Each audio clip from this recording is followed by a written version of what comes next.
আসসালামু আলাইকুম রহমতুল্লাহি ওয়া বারাকাতুহু। আলহামদুলিল্লাহি ওয়াহদা ওয়াসসালাতু ওয়াসসালামু আলা মান লা নাবিয়্যা বা'দা ওয়া আলা আলিহি ওয়া সাহবিহি ওয়া মান ওয়ালা। আল্লাহুম্মা সাল্লি আলা মুহাম্মাদিন ওয়া আলা আলি মুহাম্মাদ কামা সাল্লাইতা আলা ইব্রাহিম ওয়া আলা আলি ইব্রাহিম ইন্নাকা হামিদুম মাজিদ। আল্লাহুম্মা বারিক আলা মুহাম্মাদিন ওয়া আলা আলি মুহাম্মাদ কামা বারাকতা আলা ইব্রাহিম ওয়া আলা আলি ইব্রাহিম ইন্নাকা হামিদুম মাজিদ। লাব্বাইক আল্লাহুম্মা লাব্বাইক لبيك لا شريك لك لبيك إن الحمد والنعمة لك والملك لا شريك لك لا إله إلا الله وحده لا شريك له له الملك وله الحمد وهو على كل شيء قدير। আলহামদুলিল্লাহ, আল্লাহ সুবহানাহু ওয়া তাআলার দরবারে কোটি কোটি শুকরিয়া যে আল্লাহ রাব্বুল আলামিন আমাদেরকে 1438 হিজরি সনের পবিত্র হজ্জে বাইতুল্লাহর উদ্দেশ্যে যে সকল ভাই এবং বোনেরা যাওয়ার নিয়ত করেছেন, সেই সকল ভাই বোনদেরকে নিয়ে একটি ফরজিয়ত দায়িত্ব পালনের জন্য আল্লাহ পাক আমাদেরকে এই উত্তরা 11 নম্বর সেক্টর বাইতুন নূর জামে মসজিদ ফাউন্ডেশন কর্তৃক আয়োজিত হজ প্রশিক্ষণ কর্মশালার আজকের তৃতীয় দিনে সালাতুল মাগরিবের পরে হজ সংক্রান্ত কিছু বিষয়ে আমরা আলোচনা করার এবং শোনার আল্লাহ পাক আমাদেরকে তৌফিক দিয়েছেন। এজন্য আল্লাহ পাকের শুকর আদায় করি, সকলে বলি আলহামদুলিল্লাহ। আপনারা যারা এখানে বসেছেন এখনো আল্লাহর মেহমান হন নাই, আল্লাহর মেহমান হওয়ার নিয়ত করেছেন।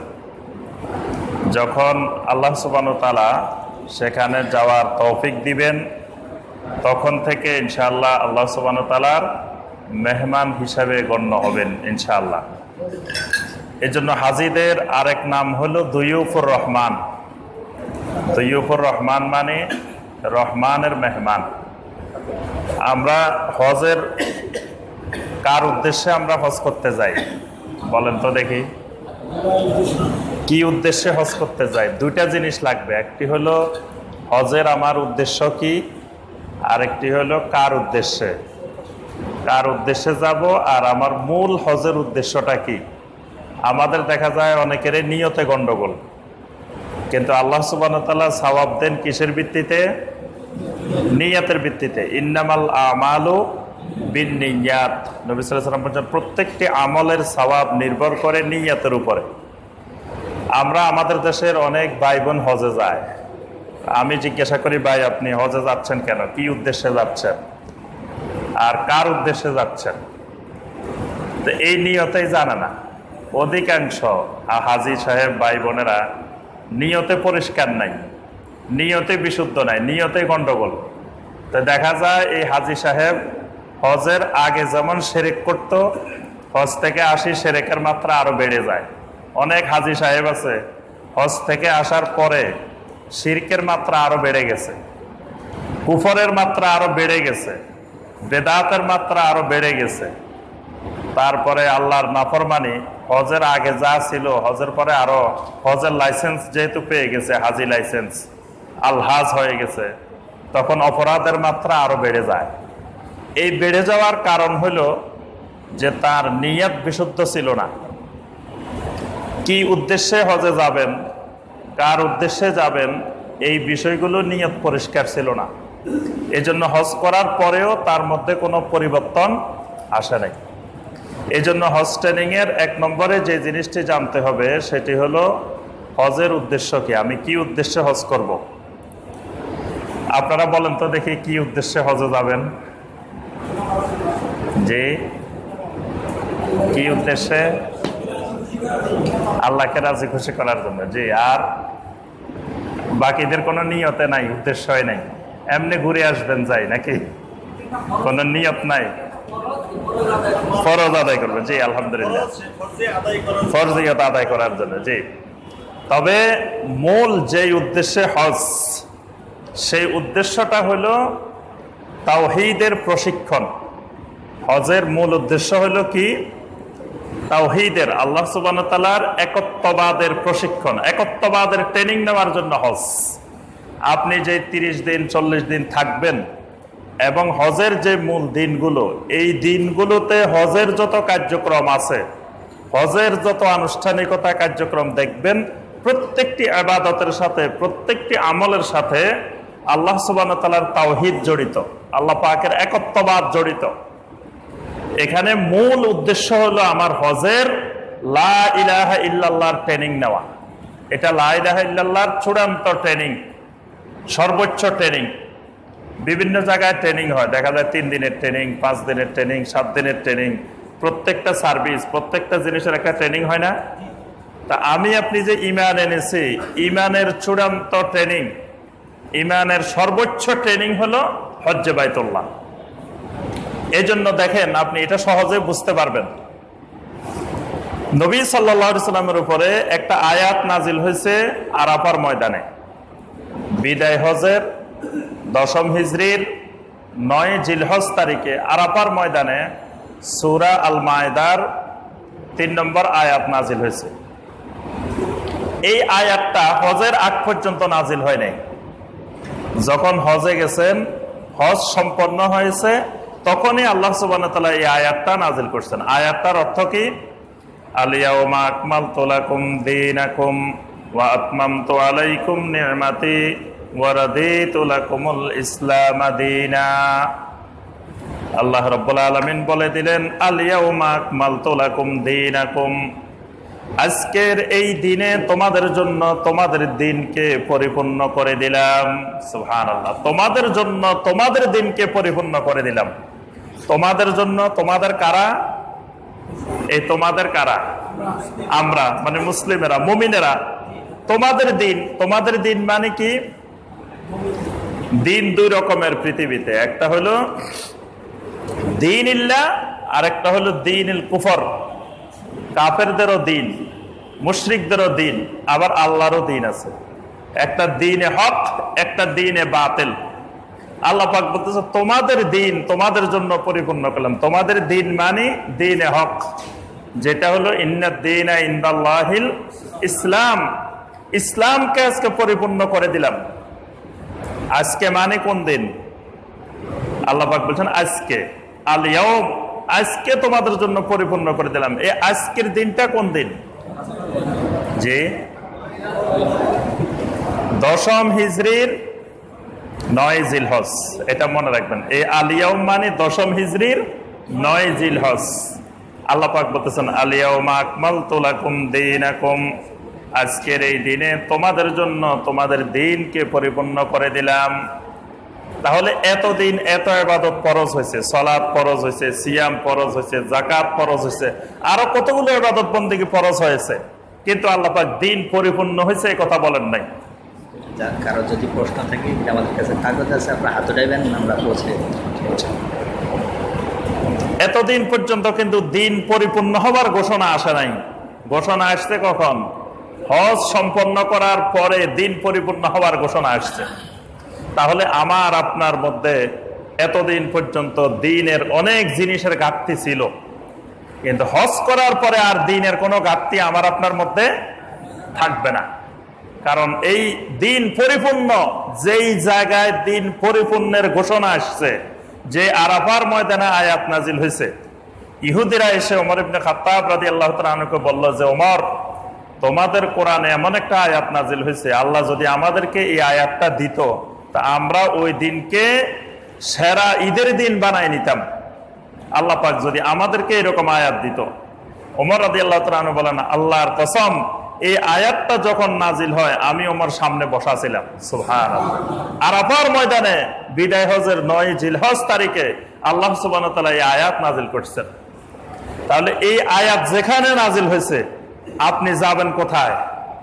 সেখানে একবারে গোড়ায় যেখানে আয়াতটা নাজিল হয়েছে, আল ইয়াউমা আকমালতু লাকুম দীনাকুম, সেই জায়গায় আল্লাহ সুবহানাহু ওয়া তাআলা আপনাকে নিচ্ছেন এই তালিম দেওয়ার জন্য যে বান্দা আজকে তোমার জীবনের তোমার দিনও তোমার জন্য পরিপূর্ণ করে দিলাম। সুবহানাল্লাহ।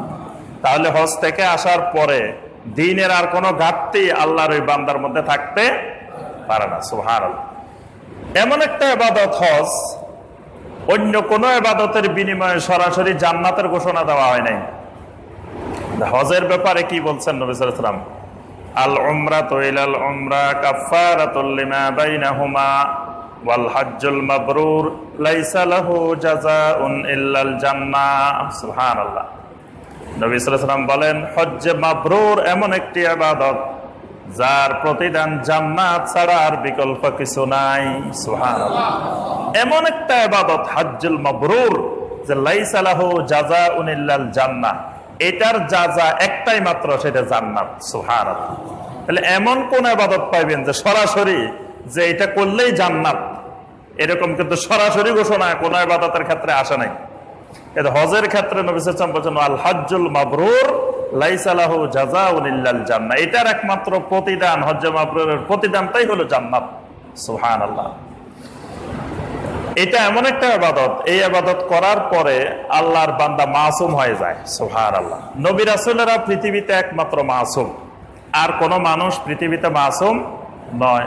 কিন্তু এই ইবাদতটা করলে নবী সাল্লাল্লাহু আলাইহি ওয়াসাল্লাম বলছেন, মান হাজ্জা লিল্লাহ ফালাম ইয়ারফুস ওয়ালাম ইয়াফসুক, যে ব্যক্তি আল্লাহর উদ্দেশ্যে হজ করলো, কোনো প্রকারের গুনার কাজ করে নাই, হজের মধ্যে কোনো ভুল ত্রুটি করে নাই, কোনো গুনার কাজ অন্যায় কাজ করে নাই, সে এমন ভাবে হজ থেকে ফিরে আসলো কায়াউমিন ওয়ালাদাতহু উম্মুহু, যেন তার মা আজকে তাকে প্রসব করেছে।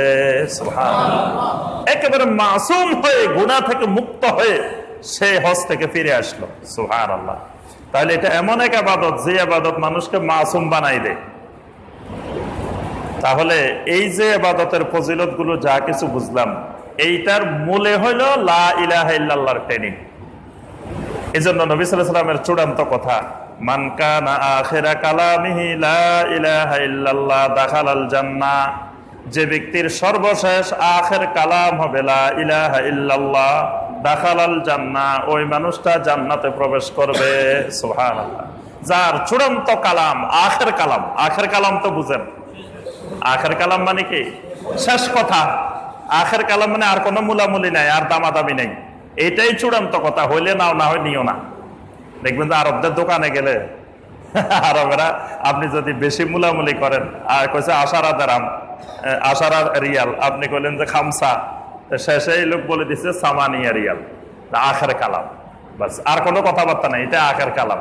হইলে নাও, না হয় চলে যাও, রোহ এখান থেকে চলে যাও, আর নেওয়া যাবে না। তাই আখের কালাম মানে চূড়ান্ত কথা। নবী সাল্লাল্লাহু আলাইহি ওয়াসাল্লাম বলেন, মান কানা আখিরা কালামিহি লা ইলাহা ইল্লাল্লাহ দাখালাল জান্নাহ, যার চূড়ান্ত কথা আখির কালাম হবে লা ইলাহা ইল্লাল্লাহ দাখালাল জান্নাহ, সেই লোক জান্নাতে যাবে। সুবহানাল্লাহ। তাহলে আখির কালাম লা ইলাহা ইল্লাল্লাহ হওয়া, এই আখির কালাম লা ইলাহা ইল্লাল্লাহ হওয়ার জন্যই হজ্জে বাইতুল্লাহ। আপনাকে আমাকে হজ্জে বাইতুল্লাহর মাধ্যমে ট্রেনিং দেওয়া হবে তাওহীদ কি, তাওহীদ কাকে বলে, তাওহীদ কত প্রকার। কারণ এই তাওহীদটাই হলো লা ইলাহা ইল্লাল্লাহ। এই লা ইলাহা ইল্লাল্লাহ যদি আমার চূড়ান্ত কথা হয়, জীবনের শেষ মুহূর্ত পর্যন্ত লা ইলাহা ইল্লাল্লাহর উপরে থাকি, তাহলে দাখালাল জান্নাহ। তাহলে হজের উদ্দেশ্য হলো আমি লা ইলাহা ইল্লাল্লাহ ট্রেনিং নিতে যাব। কিসের জন্য যাব? লা ইলাহা ইল্লাল্লাহ ট্রেনিং নেওয়ার জন্য, যাতে আমার লা ইলাহা ইল্লাল্লাহ আখির কালাম হয়, চূড়ান্ত কথা, চূড়ান্ত কালাম যেন আমার লা ইলাহা ইল্লাল্লাহ থাকে। এটার ট্রেনিং নেওয়ার জন্য আমি হজে যাব। তাহলে হজের থেকে আসার পরে আল্লাহর কোন বান্দা যদি তাওহীদের ট্রেনিং নিয়ে আসে, এই লোক বাংলাদেশে আসে কোন কবরের সামনে যায় সেজদা করতে পারে? কোন কবরবাসীকে সেজদা করতে পারে? সেজদা করবে কাকে? একমাত্র আল্লাহ সুবহানাহু ওয়া তাআলা। খালি আল্লাহকে বলবেন না, একমাত্র থাকতে হবে। আল্লাহ পাক সূরা আল ফাতিহার মধ্যে শিখাইছেন ইয়্যাকা না'বুদু ওয়া ইয়্যাকা নাস্তাঈন। এখানে আল্লাহ আমরা আপনার ইবাদত করি এই কথা বলা হয়নি, বলা হয়েছে কি ইয়্যাকা না'বুদু, আমরা একমাত্র আপনার ইবাদত করি, একমাত্র। ওয়া ইয়্যাকা নাস্তাঈন, একমাত্র সাহায্য প্রার্থনা করি আপনার কাছে, একমাত্র লাগবে। তাহলে আল্লাহর কোন বান্দা হজ থেকে এসে দুনিয়ার কোন শিরকের সাথে তার কোনোদিন আপোষ থাকতে পারে না। সে শিরকের বিরুদ্ধে বড় মুজাহিদ, কারণ সে তাওহীদের ট্রেনিং নিয়ে আসছে। সেই একজন আল্লাহর একত্ববাদী মুমিন, সে হলো মিল্লাতে ইব্রাহিম হানিফা, সে এখন একনিষ্ঠ একজন মুমিন। কিন্তু আমাদের উদ্দেশ্য ঠিক না থাকার কারণে, নিয়ত বিশুদ্ধ না থাকার কারণে হজ করে আসিও শিরক করে। অসংখ্য ভাই বোনদেরকে আমরা দেখি হজ করে আসছে, তাও দুনিয়া শিরকে ভরা, তার চিন্তা চেতনা শিরক, আকীদায় শিরক, আমলে শিরক, সব জায়গায় শিরক আর শিরক। শিরক ছাড়তে পারে নাই, কারণ সে তো ট্রেনিং নিতে যায় না, সে পিকনিক করতে গেছে, সে তো সেখানে ঘুরতে গেছে। দেখবেন যে অনেকে মালয়েশিয়া যায়, কেউ যায় বেড়ানোর জন্য, কেউ যায় চাকরি করার জন্য, কেউ যায় ট্রেনিং নেওয়ার জন্য। আমাদের ইউনিভার্সিটি থেকে টিচারদেরকে পাঠাইতেছে মালয়েশিয়া ট্রেনিং নেওয়ার জন্য। যারা যায় ঘুরে বেড়ায় আসার জন্য, তারা বেড়ায় চলে আসে মালয়েশিয়া, কি সুন্দর দেখে, সবকিছু প্রাকৃতিক দৃশ্য এটা সেটা দেখে চলে আসে। যারা টাকা ইনকাম করতে যায় তারা কিছু টাকা পয়সা নিয়ে আসে, আর যারা ট্রেনিং নিতে যায় তারা ট্রেনিং নিয়ে অনেক কিছু শিখে সার্টিফিকেট নিয়ে আসে। ঠিক হজে ওই রকম, হজে কেউ যায় পিকনিক করার জন্য, ঘুরার জন্য, যে দেখে আসলো, ঘুরে গাড়ি আসলো, বাস তার ঘুরাই হবে। নবী সাল্লাল্লাহু আলাইহি ওয়াসাল্লাম বলেন ওয়াইন্নামা কানা লিইমরিইন মা নাওয়া, যে ব্যক্তির নিয়ত যেটা করবে তার উদ্দেশ্য সেটাই হবে, ঘুরতে গেলে ঘুরাই হবে। আর যদি সে তাওহীদের ট্রেনিং নিতে যায় তো সে তাওহীদের পরিপূর্ণ প্রশিক্ষণ নিয়ে সে আসবে। এই জন্য আপনাদেরকে আগে নিয়ত বিশুদ্ধ করতে হবে যে আমরা যাবো কি উদ্দেশ্যে? তাওহীদের ট্রেনিং নেওয়ার জন্য। এই পৃথিবীতে যত নবী এসেছেন সব নবীর দাওয়াত ছিল তাওহীদের দাওয়াত। আল্লাহ পাক বলেন ওয়ালাকাদ বাআসনা ফি কুল্লি উম্মাতির রাসূলান আনি ইবুদুল্লাহ ওয়াজতানিবুত তাগুত। আমি পৃথিবীতে প্রত্যেক উম্মার কাছে রাসূল পাঠিয়েছি, আর আমার রাসূলদের দাওয়াত ছিল আনি ইবুদুল্লাহ, দুনিয়ার মানুষ তোমরা একমাত্র আল্লাহর ইবাদত করো, ওয়াজতানিবুত তাগুত, আর তাগুত পরিহার করো। এটাই হলো নবীওয়ালা দাওয়াত, নবীওয়ালা কাজ। এই হজ্জে বাইতুল্লাহর মধ্যে নিয়ে আল্লাহ পাক আপনাকে আমাকে ফাগুলাকে যেই জায়গায় পালাইবেন, আরাফার ময়দানে যেই জায়গায় আমার গুনাহগারদের ফাগুলা যেখানে পড়বে, এই আরাফার ময়দান এমন এক ময়দান যেই ময়দানে আদম আলাইহিস সালাম থেকে শুরু করে মুহাম্মদ রাসূলুল্লাহ সাল্লাল্লাহু আলাইহি ওয়াসাল্লাম পর্যন্ত যত নবী রাসূল পৃথিবীতে আসছেন সবার পা মোবারক গুলো এই আরাফাতের ময়দানে পড়ছে। সেই নবীদের পায়ের ধুলার সাথে আপনার পাটা লাগবে। এখানে আপনাকে আমাকে ট্রেনিং দেওয়া হচ্ছে, সেই নবীওয়ালা তাওহীদের দাওয়াত, তোমাকে এমন ট্রেনিং যে পায়ের ধুলার সাথে তোমার পাশ মিলানো হচ্ছে। আল্লাহর ঘরের চতুর্পাশে যে জায়গাটা তাওয়াফ করবেন, এই জায়গায় সমস্ত আম্বিয়া আলাইহিমুস সালামের পা মোবারক পড়ছে।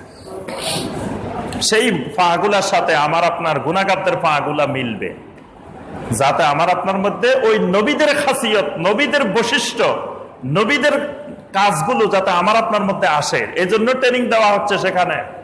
আর এইভাবে ঘুরানো আল্লাহর উদ্দেশ্য না। আল্লাহর উদ্দেশ্য হলো আম্বিয়া আলাইহিমুস সালামের যে তাওহীদি দাওয়াত, তাদের যে চিন্তা চেতনা, আকীদা, আমল, আখলাক, সেটা যেন আপনার মধ্যে আসে। এজন্য আল্লাহর ঘরের চতুর্পাশে নবীদের পায়ের সাথে আপনার পা লাগতেছে। মদিনা মুনাওয়ারায় যাচ্ছেন, যেই মদিনার অলিতে গলিতে রাস্তায় আল্লাহ রাসূল সাল্লাল্লাহু আলাইহি সাল্লাম এবং এই জমিনের সবচেয়ে বড় আল্লাহর ওলি সাহাবায়ে কেরাম, সেই সাহাবায়ে কেরামদের পায়ের ধুলা, পায়ের সাথে এই ধুলাগুলো মিশে আছে। আপনার আমার গুনাহগারদের পায়ের ধুলাগুলা, পাগুলা সেখানে যে মিশবে। সাহাবায়ে কেরামের আখলাক যাতে আমাদের মধ্যে আসে, এই জন্য মিশবে। এই জন্য মদিনা মুনাওয়ারা যত বেশি পারবেন খালি পায়ে হাঁটবেন, খালি পায়ে হাঁটবেন, যে ধুলাবালি আপনার পায়ে লাগুক। আর দোয়া করবেন যে আল্লাহ, এই রাস্তাগুলা দিয়ে, আমি যে রাস্তাগুলা দিয়ে হাঁটতেছি, আজ থেকে 1300-1400 বছর আগে সে আল্লাহ রসুলের সাহাবীরা এই রাস্তাগুলা দিয়ে হাঁটছেন, চলাফেরা করছেন। আল্লাহ রসুল সাল্লাল্লাহু আলাইহি ওয়াসাল্লাম এই রাস্তাগুলা দিয়ে হাঁটছেন। এই মসজিদে নববীতে নবী সাল্লাল্লাহু আলাইহি ওয়াসাল্লাম ইমামতি করছেন, আল্লাহ রাসূলের সাহাবীরা এখানে সালাত আদায় করছেন। আল্লাহ তাদের আখলাক, তাদের আকীদা, তাদের আমল আমার মধ্যে চলে আসুক। সুবহানাল্লাহ। নিয়ত পরিষ্কার করে যেতে হবে বাংলাদেশ থেকে আগে, তাহলেই আপনার এই হজ্জে বাইতুল্লাহর কাজ সম্পন্ন হবে, সুন্দরভাবে হবে। আচ্ছা, প্রথম গেল আমার হজের উদ্দেশ্য হলো কি, লা ইলাহা ইল্লাল্লাহর ট্রেনিং নেওয়ার জন্য। এটা আমার 40 দিনের ট্রেনিং, 30 দিনের ট্রেনিং, শুধু আমি লা ইলাহা ইল্লাল্লাহর ট্রেনিং নিব। 2 নম্বর হলো কার জন্য যাব হজে, কার জন্য যাবেন বলেন দেখি? হ্যাঁ, হজে যাবেন আল্লাহর উদ্দেশ্যে। আল্লাহর উদ্দেশ্যে, আল্লাহর উদ্দেশ্যে মানে আল্লাহর ঘরের উদ্দেশ্যে। কোরআনে কারিমে আল্লাহ সুবহানাহু ওয়া তাআলা বলছেন, ফামান ফারাদা ফীহিন্নাল হাজ্জা ফালা রাফাসা ওয়ালা ফুসুকা ওয়ালা জিদালা ফিল হজ ওয়ালিল্লাহি আলান নাস। ওয়ালিল্লাহ মানে হজটা হবে আল্লাহর জন্য, আল্লাহর উদ্দেশ্যে। নবী সাল্লাল্লাহু আলাইহি ওয়াসাল্লাম বলেছেন, মান হাজ্জা লিল্লাহ, যে ব্যক্তি আল্লাহর সন্তুষ্টির জন্য আল্লাহর উদ্দেশ্যে হজ করে, তাহলে হজের উদ্দেশ্য হবে আল্লাহর উদ্দেশ্যে। কেউ কেউ বলে যে আমি হজে যাইতেছি যে মদিনা জিয়ারত করার উদ্দেশ্যে। মদিনা জিয়ারত করব, কিন্তু মদিনা জিয়ারত আমার হজের মূল উদ্দেশ্য না। হজের মূল উদ্দেশ্য আল্লাহর উদ্দেশ্যে, আল্লাহর ঘরের উদ্দেশ্যে যাচ্ছি। তার সাথে মদিনা তো জিয়ারত হবেই, কিন্তু মদিনা জিয়ারতের উদ্দেশ্যে আমি হজে যাচ্ছি না। এই নিয়ত পরিষ্কার করতে হবে। অনেকে মনে করে যে হজে যাচ্ছে মদিনা জিয়ারত করার জন্য। মদিনার গুরুত্ব বেশি না মসজিদে হারামের গুরুত্ব বেশি বলেন তো? মসজিদে হারামে আল্লাহু আকবার 1 ওয়াক্ত সালাত আদায় করলে লক্ষের উপরে, আর মসজিদে নববীতে 1000 সহিহ হাদিস হলো 1000। 50,000-এর যে হাদিসটি, এটা দঈফ, দুর্বল হাদিস। আপনি দেখবেন মসজিদে নববীতে সুন্দর করে স্বর্ণখচিত অক্ষরে এই সহিহ হাদিসটা লেখা আছে যে এখানে 1 রাকাত সালাত আদায় করলে এটা খায়রুম মিন আলফি সালাহ, এটা 1000 অন্যান্য মসজিদের 1000 সালাতের থেকে উত্তম। এই হাদিসটা মসজিদে নববীর ভিতরে লেখা আছে। মসজিদে নববীর ভিতরে 50,000-এরটা কিন্তু লেখা নাই। আপনি ওখানে গেলেই বুঝতে পারবেন যে কোনটা সহিহ হাদিস। ওখানে সহিহটাই লেখা আছে, মসজিদে নববীর ভিতরেই আছে। তাহলে মসজিদে নববী সম্মানিত জায়গা, 3 মসজিদের একটা মসজিদ। নবী সাল্লাল্লাহু আলাইহি ওয়াসাল্লাম অবশ্যই আমাদের রাসূল, সম্মানের পাত্র, কিন্তু আল্লাহ থেকে তো বেশি সম্মানের পাত্র না। নবী সাল্লাল্লাহু আলাইহি ওয়াসাল্লাম যতই মহব্বত, যতই সম্মান করি, কিন্তু আল্লাহ থেকে বেশি। তাহলে আমি যাব আল্লাহর ঘরের উদ্দেশ্যে, আল্লাহর উদ্দেশ্যে নিয়ত থাকবে এটা। এজন্য আল্লাহ পাক বারবার বলছেন ওয়ালিল্লাহি আলান নাস, হজটা হবে লিল্লাহ, আল্লাহর জন্য, আল্লাহর উদ্দেশ্যে। এই নিয়তগুলো আমরা পরিষ্কার করব ইনশাআল্লাহ। আল্লাহ পাক আমাদের সবাইকে আল্লাহর সন্তুষ্টির উদ্দেশ্যে, আল্লাহর ঘরের উদ্দেশ্যে এবং লা ইলাহা ইল্লাল্লাহর ট্রেনিং নেওয়ার উদ্দেশ্যে আল্লাহ পাক আমাদেরকে হজ্জে বাইতুল্লাহ যাওয়ার, আসার কাজগুলো সঠিকভাবে করার তৌফিক দান করুন, সকলে বলে আমিন। আমাদের সময় অল্প, এই অল্প সময়ের মধ্যে আমরা অনেকগুলো বিষয় আলোচনা করবো ইনশাআল্লাহ। আজকে আমাদের যে আলোচনার বিষয়বস্তু এখানে হলো মূল হজ।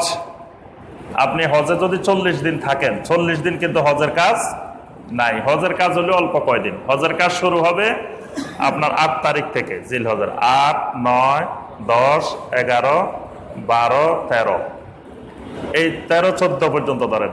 এই 6-7 দিনের মধ্যে আপনার হজের যতগুলো কাজ আছে সবগুলা কাজ শেষ হয়ে যাবে।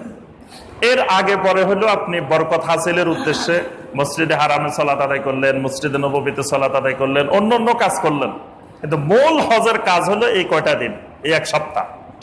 আজকে আমাদের আলোচ্য বিষয় হলো এই 1 সপ্তাহের কাজ। এই 1 সপ্তাহের কাজটা, হজ কয় রকমের বলেন তো দেখি? হজ কয় প্রকার?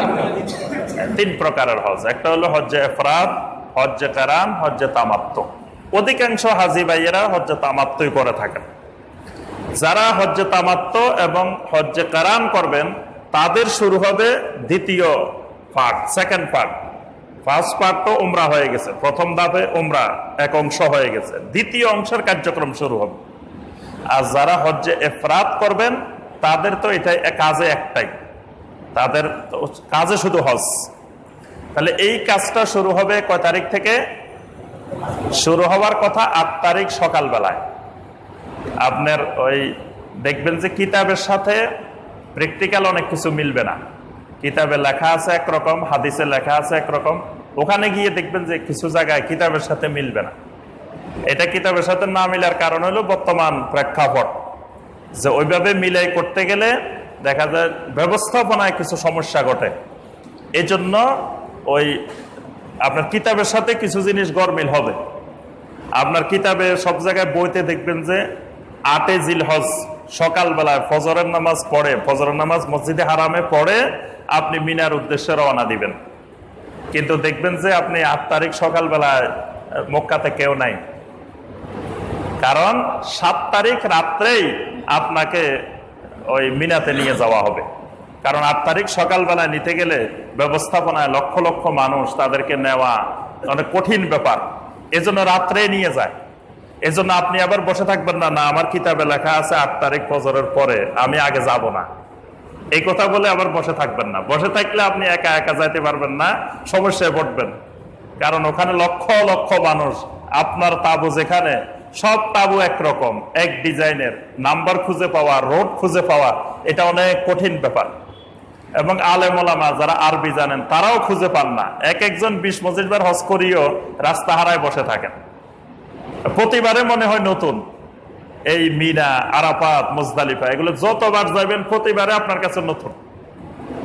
আপনি যত পুরাতন হন, ওখানে যদি বলেন যে আরে মিয়া আমি 10 বার হজ করছি, 20 বার হজ করছি, সব চিনি, কাজ হবে না।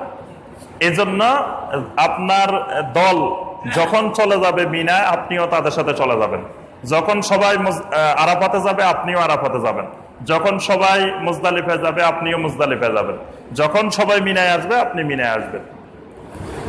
আমাদের প্রথম কাজ হলো যে মিনা, আরাফাত, মুজদালিফা, জামারাতে গমনের প্রস্তুতি। এতদিন পর্যন্ত আপনি অবস্থান করতেছেন মক্কা, মদিনা, বিভিন্ন হোটেলে, বিভিন্ন জায়গায়, কিন্তু হজের এই কয়টা দিন আপনি আর হোটেলে থাকতে পারতেছেন না। এই হজের উদ্দেশ্যে আপনি হোটেল থেকে বের হবেন, তাহলে বের হওয়ার আগে কিছু প্রস্তুতি আছে না? এই জন্য দেখবেন যে হজে যাওয়ার সময় আরেকটা আলাদা ব্যাগ দেওয়া হয়। ওই ব্যাগটার নাম হলো মিনার ব্যাগ। ব্যাগের নামই হলো মিনার ব্যাগ। এটা মিনায় যাওয়ার সময় নিয়ে যাবেন সাথে করে, এই জন্য সাথেই ব্যাগটা দেওয়া হয়, ছোট একটা ব্যাগ। এই ব্যাগটার মধ্যে কিছু জিনিস প্রস্তুতিমূলক সাথে রাখতে হবে। একটা হলো আপনি এহরাম তো এক সেট পরবেন, আরেক সেট কাপড় ওই ব্যাগে রাখবেন। এই কয়দিনে নিত্য প্রয়োজনীয় যে জিনিসগুলো আপনার একবারে সবসময় লাগে, ওষুধপত্র লাগে, তারপরে আপনার কিছু খাওয়া দাওয়ার অল্প জিনিস নিয়ে যাবেন। কারণ খাবার দাবার দিলেও সেখানে মিনায়, মুজদালিফায় বিভিন্ন সময় দেখা যায় কিছু খাবার দাবার লাগে, শুকনা সামান্য খাবার নিয়ে গেলেন। তারপরে আপনার এই টিস্যু পেপার নিয়ে গেলেন। যা যা মোটামুটি না নিলেই নয়, এইরকম কিছু হালকা পাতলা জিনিস। তারপর মুজদালিফায় আপনার কোনো বিছানাপত্র নাই, মুজদালিফায় আরাফাতে কোনো বিছানা নাই। আরাফাতে তো তাবু দেওয়া হয়, নিচে বা বসা টসার কিছু ব্যবস্থাপনা থাকে, কিন্তু মুজদালিফায় কিছুই নাই, উপরে তাবুও নাই, নিচেও কিছু নাই। তাহলে ওখানে বিছানোর জন্য আপনার একটা বেডশিট লাগবে, কিছু লাগবে। এই জাতীয় হালকা জিনিসগুলো আপনি ওই ব্যাগে ঢুকাই নেবেন। ঢুকাই আপনি হজের উদ্দেশ্যে বের হওয়ার জন্য প্রস্তুতি নিলেন। এরপরে আপনি যদি হজ্জে তামাত্ম করেন অথবা হজ্জে তামাত্ম করেন, তা আপনি তো একবার উমরা করে হালাল হয়ে গেছেন, স্বাভাবিক পোশাকে স্বাভাবিক জীবনযাপন করতেছেন। তাহলে আজকে আবার আপনাকে নতুন করে এহরাম আবার নতুন করে শুরু করতে হবে। আর যদি আপনি হজ্জে কারান করেন তো আগের এহরামেই আছেন, আর নতুন করে এহরামের দরকার নাই। হজ্জে এফরাদ যদি করেন তাও আপনি কিন্তু এহরামেই আছেন, তো মিকাতের আগে থেকে আপনি এহরাম নিয়েই আছেন। তাহলে এফরাদ আর কারান করলে আজকে নতুন করে আর এহরামের দরকার নাই। কিন্তু হজ্জে তামাত্তু হলে আপনি 7 তারিখ রাত্রে আবার নতুন করে এহরাম লাগবে। আর এহরামের নিয়ম কানুন তো আপনারা এই 2 দিনে শুনছেন। এহরামের জন্য কিছু প্রস্তুতি আছে। আপনার নখগুলা কেটে নিবেন, গোপগুলা ছোট করে নিবেন, আর দাড়িগুলা ভালো করে মুন্ডন করে নিবেন, নাকি? হ্যাঁ, যেহেতু আপনি হজে যাচ্ছেন, এই কয়দিন আর শেভ করতে পারবেন না, এই জন্য ভালো করে শেভ করে নিবেন। আল্লাহ পাক যাদেরকে আল্লাহর ঘর দেখার তৌফিক দিচ্ছেন, যারা আল্লাহর মেহমান হওয়ার সৌভাগ্য অর্জন করছেন, তারা প্রত্যেকে ওয়াদা করে নিবেন, জীবনে যা গুনাহ করে ফেলছি আজকে থেকে আর এই হজ্জে বাইতুল্লাহর উদ্দেশ্যে রওনা দিচ্ছি, আর এই দাড়িতে হাত দিব না, আর দাড়ি মুন্ডন করবো না। এইটা কবিরা গুনাহ, এটা কিন্তু তওবা না করলে আল্লাহ সুবহানাহু ওয়া তাআলা মাফ করবেন না। তাহলে আমার এই কবিরা গুনাহ থেকে হজের সাথে সাথে আপনি তওবা করে ফেলবেন। তাহলে আর আপনার এটা কাটার দরকার নাই, দাড়িতে হাত দিবেন না, কিন্তু গোপগুলা ছোট করে নেবেন। তারপরে বগলের নিচের পশম, নাভির নিচের পশম, যা যা পরিষ্কার করা দরকার পরিষ্কার পরিচ্ছন্ন হয়ে নেবেন। এটা হলো এহরামের জন্য সুন্নত কাজ। এরপরে আপনি 7 তারিখ দেখবেন যে সলাতুল এশা মসজিদে হারামে পড়লেন, পড়ার পরে আপনাকে মুআল্লিমেরা বলে দিবেন, গাইডেরা বলে দিবেন যে রাত্রে 12টায় বা 1টায় বা 3টায় আমাদের ডাক আসবে, আপনারা সবাই রেডি হয়ে থাকেন। সেই অনুযায়ী আপনারা এশার সালাত আদায় করে এসে খাওয়া দাওয়া করে তো গোসল করে ফেলবেন এহরামের জন্য। এহরামের জন্য গোসল করলেন, ওযু করলেন, 2 রাকাত তাহিয়াতুল ওযু সালাত আদায় করলেন। আর ফরজ নামাজের পরে হলে 2 রাকাত আদায় করার দরকার নেই। নবী সাল্লাল্লাহু আলাইহি ওয়াসাল্লাম ফরজ সালাতের পরেই এহরাম বেঁধেছেন, এই জন্য আর 2 রাকাত সালাত লাগবে না। কিন্তু যদি ফরজ সালাতের ওয়াক্ত না হয় তাহলে আপনি 2 রাকাত তাহিয়াতুল ওযুর সালাত, আমাদের দেশে আবার কেউ কেউ বলে যে এহরামের নামাজ, এহরামের কোনো নামাজ নাই। নামাজটা হলো তাহিয়াতুল ওযু। আপনি যে ওযু করলেন, ওযুর পরে 2 রাকাত নামাজ পড়া সুন্নত না? আপনি 2 রাকাত তাহিয়াতুল ওযুর সুন্নত সালাত আদায় করবেন। করার পরে এবার স্বাভাবিক কাপড় সাপড় যা আছে সব খুলে ফেলবেন। একটা নিচে এহরামের কাপড় পরলেন, উপরে একটা গায়ে দিলেন, বাস। এর বাহিরে গেঞ্জি, জাঙ্গিয়া বা অন্য কোনো কাপড় সাপড় আর কিছু থাকতে পারবে না। তবে ঘড়ি থাকতে পারবে, আংটি থাকতে পারবে, এই জাতীয় জিনিস যেগুলো, মোবাইল থাকতে পারবে, এগুলো সাথে রাখতে পারবেন।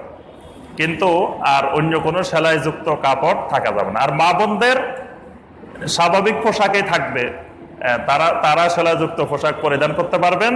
তবে তাদের 2টা বিষয় খেয়াল রাখতে হবে, যে হাত মোজা পরা যাবে না, আর মুখকে একেবারে সংযুক্ত নেকাব লাগানো যাবে না। মানে যেটা কাপড়ের মুখের সাথে লেগে থাকে এইরকম নেকাব এহরাম অবস্থায় দেওয়া যাবে না। তবে আপনি পর্দা করতে হবে। আবার এহরাম অবস্থায় নেকাব দেওয়া যাবে না বলে একবারে মুখ খুলে রাখবেন, তাও না। এজন্য দেখবেন যে এটার জন্য হাজির মা বোনদের জন্য একটা পাওয়া যায়, ক্যাপ পাওয়া যায়। ওই ক্যাপ দিয়ে, যেটা মুখের সাথে সংযুক্ত থাকবে না, একটু আলাদা থাকবে সামনে, সেটা দিয়ে মুখমণ্ডলকে ডেকে রাখতে হবে। এজন্য মুখমণ্ডল ঢাকা থাকবে, কিন্তু ওই নেকাব ব্যবহার করা হবে না। এইভাবে মা বোনেরা স্বাভাবিক পোশাক পরিধান করবেন আর পর্দার সাথে থাকবেন। হজে গিয়ে আবার কোনো কোনো মা বোন দেখা যায় বেপর্দা হয়ে যায়, যে সবার সাথে দেখা করে, সবার সাথে কথা বলে। মানে হজের ক্ষেত্রেও শালীনতা, পর্দা এগুলো ভালোভাবে রক্ষা করতে হবে। আর পুরুষেরা জুতা পরতে হবে যেগুলো টাকনু খোলা থাকে, উপরের অংশ খোলা থাকে, অর্থাৎ স্যান্ডেল পরিধান করলেন। আর মাথায় কোনো টুপি দেওয়া যাবে না, টুপি পরিধান করা যাবে না, পাগড়ি পরিধান করা যাবে না। অর্থাৎ এহরামের যে বিধিবিধান আছে এগুলো মেনে আপনি এহরাম পরে বসে থাকলেন। এহরাম পরে আপনি বসে থাকবেন, নিয়ত করার দরকার নেই। নিয়ত করবেন যখন আপনি ওই ঘর থেকে বের হবেন, যখন মুআল্লিম বলবে যে ভাই আসেন, আমাদের গাড়ি আসতেছে, আপনারা বের হয়ে চলে আসেন। তো এইটা কিন্তু কঠিন অপেক্ষার জিনিস। আপনি ওই দিন থেকে শুরু করে মনে করবেন যে আমি জিহাদে নামতেছি। এখানে কিন্তু অনেক কষ্টের জিনিস আছে। হজের যত আরামদায়ক হোক, কিন্তু আজও পৃথিবীতে এটা কষ্টের জিনিস। আপনাকে টাইম দিছে 12টায়, দেখা যাবে গাড়ি আসবো 4টায়, আপনি 4টা পর্যন্ত বসে থাকতে হবে। এখন যদি বলেন যে এই গাইড হেরে গালিগালা শুরু করেন যে হে 12টায় বলছে গাড়ি আসে না কেন, এটা তো হের নিয়ন্ত্রণে নাই। এটা বাংলাদেশ থেকে যারা আপনাদেরকে গাইড দেন, যারা নিয়ে যান, ওখানে কিন্তু হজের নিয়ন্ত্রণ তাদের কাছে না। হজের নিয়ন্ত্রণ সৌদি আলাদা মুআল্লিম আছেন, তারা নিয়ন্ত্রণ করেন, তারা গাড়ি দিবেন, তারা নিয়ে যাবেন। এখন এটা নির্দিষ্ট টাইমে নাও আসতে পারে, অনেক দেরি হতে পারে, আপনি বসে থাকবেন, সারা রাতে বসে থাকবেন। দেখা অথবা রাস্তার উপরে যে বসে রাখবো, বলবে যে হ্যাঁ আমি বাংলাদেশে এত বড় চৌধুরী মানুষ, ভুইয়া মানুষ, আমি এত বড় নেতা মানুষ, আমাকে আনি রাস্তার উপরে বসে রেখেছে এখানে এত ঘন্টা। অনেকে এরকম ঝগড়া করে, কিন্তু আল্লাহ পাক স্পষ্ট বলছেন হজের ক্ষেত্রে, এই জন্য ফালা রাফাসা ওয়ালা ফুসুকা ওয়ালা জেদালা ফিল হজ। এই ঝগড়ার বিষয়টা আল্লাহ নির্দিষ্ট করে দিয়েছেন, খবরদার হজের মধ্যে ঝগড়া করবা না। ঝগড়ার বিষয় আছে বলেই আল্লাহ পাক এটাকে নির্দিষ্ট করছেন। আপনি রাস্তার উপরে সারা রাত বসে থাকেন তো ঝগড়া করতে পারবেন না। এই সারা রাত বসে থাকে এটা হজের ইবাদত। আচ্ছা, আপনি প্রস্তুতি নিলেন, প্রস্তুতি নিয়ে যখন ঘর থেকে বেরোবেন, তবে আবার ঘর থেকে বাইরে রাস্তায় যায় নিয়ত করবেন না। যেই হোটেলে যেখানে অবস্থান করতেছেন সেই হোটেলের ভিতরে নিয়ত করে ফেলবেন হজের নিয়ত। হজের নিয়তটা কিভাবে করবেন? জি, হাজী সাহেবরা বলেন যারা হজে যাইবেন, হজের নিয়ত কিভাবে করবেন? লাব্বাইক হাজ্জান, এই দুইটা শব্দ মনে রাখবেন, আর বাকি লম্বা চূড়া না পারলে অসুবিধা নেই। এই দুইটা লাব্বাইক হাজ্জান অথবা লাব্বাইক আল্লাহুম্মা হাজ্জান, এটা বললেই আপনার হজের নিয়ত হয়ে যাবে। বলেন তো দেখে, লাব্বাইক হাজ্জান, লাব্বাইক হাজ্জান। আর এখানে যখন নিয়ত করবেন তখন বলবেন লাব্বাইক উমরাতান। যখন আপনি এখান থেকে বিমানে উঠে যখন মিকাতের আগে নিয়ত করবেন তখন উমরার নিয়ত করবেন লাব্বাইক উমরাতান। আর উমরা শেষ হয়ে যাবে, যেদিন হজের জন্য যাবেন সেদিন নিয়ত করবেন শুধু হজের, লাব্বাইক হাজ্জান। অন্যান্য জিনিসের নিয়ত মুখে উচ্চারণ না করলে অসুবিধা হয় না, কিন্তু হজের নিয়তটা মুখে উচ্চারণ করতে হয়। এজন্য এটা স্পষ্ট করে আপনাকে বলতে হবে লাব্বাইক হাজ্জান। এটা বলে আপনি সেদিন হজের নিয়ত করে ফেললেন। হজের নিয়ত করে এটা কিন্তু ঘরে থাকতে করবেন, ঘর থেকে বাইর হয়ে না, এটা খেয়াল রাখবেন। যেই হোটেলে যে ঘরে আছেন সেই ঘরের ভিতরেই আপনি ইহরাম করে নিয়ত করে ফেলবেন। এই নিয়ত করার সাথে সাথে এবার ইহরামের বিধিবিধান আপনার উপরে প্রযোজ্য হবে। এই হলো আপনার প্রথম প্রস্তুতি গেল। এরপরে আসেন মিনা। ওই দিন রাত্রে গাড়িতে আপনাকে নিয়ে যাবে কোথায়? মিনা, মিনার তাঁবুতে নিয়ে যাবে। মিনার থেকে শয়তানকে বিতাড়িত করা হয়েছে, কিন্তু শয়তান মিনার আশেপাশে ঘোরাফেরা করে। শয়তান চিনে আমাদেরকে। বাংলাদেশ থেকে আমরা কারা কারা যাইতেছি, শয়তানের কাছে লিস্ট আছে না? কি নাই? সরকারের কাছে যেমন লিস্ট আছে, শয়তানের কাছেও লিস্ট আছে যে বাংলাদেশ থেকে কারা কারা আসতেছে। আপনারা ওখানে যাইতেছেন লা ইলাহা ইল্লাল্লাহ ট্রেনিং নিতে, তার অর্থ হলো শয়তানের বিরুদ্ধে জিহাদ ঘোষণা করতে যাইতেছেন। তা আপনি শয়তানের বিরুদ্ধে জিহাদ করবেন, শয়তান কি বসে থাকবে? শয়তানকে দেখে দেখে হাসবে। শয়তান আরো কঠিন জিহাদ শুরু করবে আপনার বিরুদ্ধে। আপনার যাতে হজটা হজ মাবরুর না হয় এটা করার জন্য শয়তান চেষ্টা করবে। এই জন্য দেখবেন যে ওই রাত্রে আপনার মিনায় গিয়ে মিনার তাঁবু খুঁজে পাওয়া খুব কঠিন। গাড়িগুলো অনেক সময় এক মহিলা ওনার হাজবেন্ডের জন্য এসে মসজিদে দাঁড়ায়, নাম হয়েছে শামসুল হোসেন শিশু, ওনার স্ত্রী এসে দাঁড়ায়। শামসুল হোসেন শিশু ভাই কি আছেন? আপনার ওয়াইফ এসছেন, আপনাকে খুঁজতেছেন, থাকলে যান। আর আমাদের প্রশ্নের জন্য কাগজগুলো যে ভাই প্রশ্ন করতে চান কাগজ দেওয়া হবে। আমরা আজানের পরে বাকি সময়ের মধ্যে আমরা প্রশ্নের উত্তর দিব। আজানের আগে হাত উঠাইলে আমাদের মুয়াজ্জিন সাহেব দিবেন। যার যার প্রশ্ন আছে আপনারা প্রশ্নগুলো জমা দিয়ে দেন আজানের আগে। যে আমরা আসছি মিনায়, বলতেছি যে ওই রাত্রে দেখবেন যে মিনার গাড়ি যখন যাবে তো ঠিক মতো তাঁবু খুঁজে পাওয়া এটা অনেক কঠিন জিনিস। দেখা যায় যে পরিচিত আগে যায় তাদেরকে দেখানো হয়েছে তাঁবু, তারপরে তাঁবু খুঁজে পায় না। সারা রাত তাঁবু মিনায় মিনায় ঘুরে খালি গাড়ি নিয়ে। মানে শয়তান সহজে আপনাকে মিনায় যে তাঁবুতে উঠবেন এটা করতে দিবে না। এটা মানুষ ভুলে যায়, রাস্তা হারাই ফেলায় ওই মিনার মধ্যেই। আচ্ছা, আপনি গেলেন মিনার তাঁবুতে। মিনার তাঁবুগুলো আলহামদুলিল্লাহ ভালো, এসি আছে, ভালো তাঁবু, টয়লেটের ব্যবস্থাপনা আছে, খুব সুন্দর ব্যবস্থাপনা। এখানে আপনি একদিন থাকবেন। 7 তারিখ রাত্রে গেলেন, 8 তারিখ আপনি পুরা দিন এখানে থাকবেন। এখানে এই দিনটা আপনি গল্প গুজব না করে এখানে জিকির, আজকার, ইবাদত, বন্দেগী, তাসবিহ, তাহলিল এগুলোর মধ্য দিয়ে কাটাবেন। আর প্রত্যেক ওয়াক্তে স্ব ওয়াক্তে সলাত আদায় করবেন। তবে সলাৎগুলো কসর হবে। এখানে মিনার যে সলাৎ হবে সেই সলাৎ হবে কসর। এটা হজের সফর, এটা মুসাফিরের সফর না। এই সফরটা হলো হজের সফর। নবী সাল্লাল্লাহু আলাইহি ওয়াসাল্লামের সাথে যারা হজ করছেন সেখানে মক্কার সাহাবীরাও ছিলেন, মদিনার সাহাবীরাও ছিলেন। কিন্তু নবী সাল্লাল্লাহু আলাইহি ওয়াসাল্লাম মক্কার সাহাবীদেরকেও কসর করতে বলছেন, মদিনার সাহাবীদেরকেও কসর করতে বলছেন।